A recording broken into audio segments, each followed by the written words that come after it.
L'économie, on parle beaucoup en ce moment de patriotisme et de souveraineté. Eh bien, un homme lance un cri d'alarme. C'est lui, il s'appelle Pierre Bélanger. Il est le fondateur de la première plateforme internet française par le nombre, Skyblog, lié à la radio Skyrock. Et pour lui, la France est en train de renoncer à sa souveraineté numérique. Les États-Unis, avec Google, avec Facebook entre autres, s'assurent une mainmise sur l'économie du futur. Valérie Lerouge, Jean-Jacques Le Garec. Dans ces serveurs transitent des milliards de données personnelles, des dates de naissance, des traces de nos achats. Ces informations sont le pétrole du XXIe siècle. Les câbles en cuivre sont les nouveaux oléoducs. Google et Facebook défient désormais Mobile ou Texaco. Mais contrairement au pétrole, les géants du net sont tous américains. Une suprématie qui inquiète Pierre Bélanger. Le fondateur de la radio Skyrock affirme dans un livre que la France a perdu sa souveraineté numérique.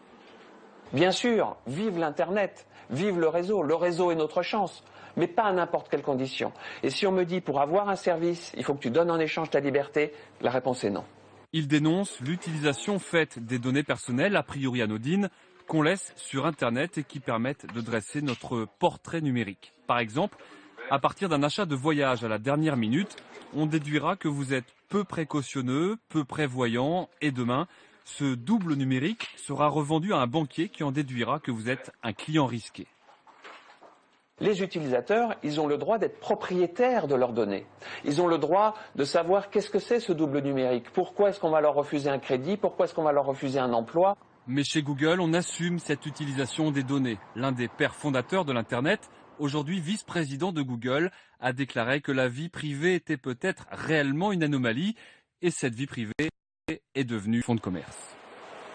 Dans d'immenses serveurs comme cela, Google détient aujourd'hui beaucoup plus de données personnelles qu'aucun service de renseignement n'en a jamais collecté dans l'histoire. Car Google est beaucoup plus qu'un moteur de recherche aujourd'hui. C'est une énorme agence de voyage avec Google Flights. C'est un constructeur de voitures avec la Google Car sans chauffeur ou encore une veille sanitaire sur l'évolution de la grippe avec Google Flu.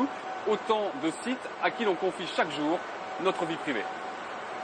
La vraie question, c'est de dire le choix pour les utilisateurs d'acteurs, donc un acteur européen et français est absolument nécessaire, et en second lieu, le respect du droit. Je pense que ça, c'est les deux règles fondamentales. Et cet acteur-là, il y a besoin d'une initiative des pouvoirs publics pour contribuer à le créer, comme on l'a fait pour l'industrie aéronautique, comme on l'a fait pour l'industrie nucléaire, comme on l'a fait pour un certain nombre de grandes industries. En attendant, le seul bras armé de la France s'appelle la CNIL, la Commission nationale informatique et liberté.